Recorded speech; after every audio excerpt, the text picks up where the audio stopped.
MLC ఎన్నికలండి 3 జరిగినాయి. ఉత్తరాంధ్ర అటు side జరిగినాయి కదా! అయితే ఈటల్లో పట్టభద్రులు ఏదైతే హ్మ్, విద్యావంతులు ఉన్నారో వాళ్ళదొకటి 2 జరిగినాయి. అలానే టీచర్స్‌తో ఒకటి జరిగింది. టీచర్స్ అయితే ఇప్పటివరకు చరిత్ర అంట దాదాపు 90% పైనే 92% ఏమో అంటున్నారు.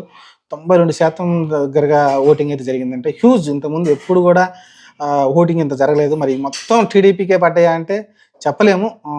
టీడీపీ వాళ్ళు బలపరిచిన వాళ్ళు అతనే భారీ మెజార్టీతో గెలవబోతున్నాయని తెలుస్తుంది. కానీ మరి ఓట్లన్నీ మరి అటు కన్వర్ట్ అయ్యాయి. మరి లోకేష్ అయితే చాలా చాలా టాక్టిక్‌గా అయితే దీన్నైతే మేనేజ్ చేసినట్టు కనిపిస్తుంది. 92% అంటే మామూలు విషయం కాదు అసలకి.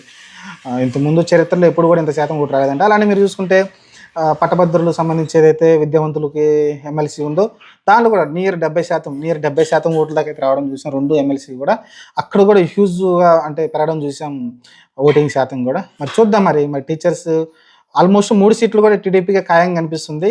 చూడాలి మరి ఎన్ని ఓట్లు మరి వీళ్ళైతే గెలుస్తారనేది చూడాలి. బాగా చాలా ఉత్కంఠగా ఉంది. లోకేష్ అయితే చాలా సక్సెస్ అయ్యాడు. టీచర్లు మరి దీన్ని ఆయనే ప్రస్తుతం విద్యాశాఖకి ఆయనే ఉన్నాడు అనుకుంటాను. మినిస్టర్ ఆయనే, విద్యాశాఖ మంత్రి ఆయనే ఉన్నాడు కాబట్టి ఎడ్యుకేషన్ సంబంధించి చూద్దాం మరి. ప్రస్తుతానికైతే ఈ ఏదైతే హైగా వచ్చిందో ఈ పర్సెంటేజ్ అనేది మరి కన్వర్ట్ పూర్తిగా టీడీపీకి వచ్చిందా లేకుంటే వైసీపీ చెప్పలేం. ఎందుకు చాలామంది ఇండిపెండెంట్లు, వైసీపీ అనకూడదు కానీ ఇండిపెండెంట్లు చాలామంది ఉన్నారు. ఇండిపెండెంట్లు మరి వాళ్ళకు ఎంత ఓటు చేయలేదు తెలియదు కానీ ఇండిపెండెంట్లు చాలామంది పోటీ చేశారు. కానీ సక్సెస్ అయింది లోకేషే.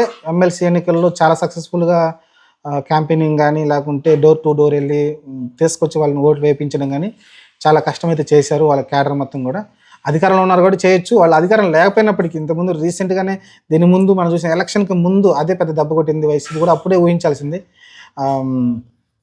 విద్యావంతులు పట్టభద్రులు ఎమ్మెల్సీ ఎన్నికలు గెలవడం చూసాం కదా. కాబట్టి చెప్పలేము.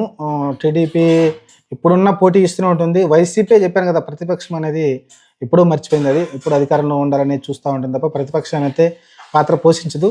ఇక్కడ స్పష్టంగా కనిపించింది. అప్పుడు టీడీపీ ఎంత కసిగా పనిచేసిందో ఇప్పుడు వైసీపీ అంత కసిగా పనిచేయట్లేదు. చూద్దాం మరి. లోకేష్ అయితే చాలా సక్సెస్ అయ్యాడు. ఈ ఎమ్మెల్సీ 3 సీట్లు అయితే వాళ్ళకి ఖాయం కాబోతుంది. చూద్దాం మరి ఎంత మెజార్టీ వస్తుందో. అలానే ఓటు శాతం పెంచడంలో లోకేష్ పాత్ర చాలా ఉంది.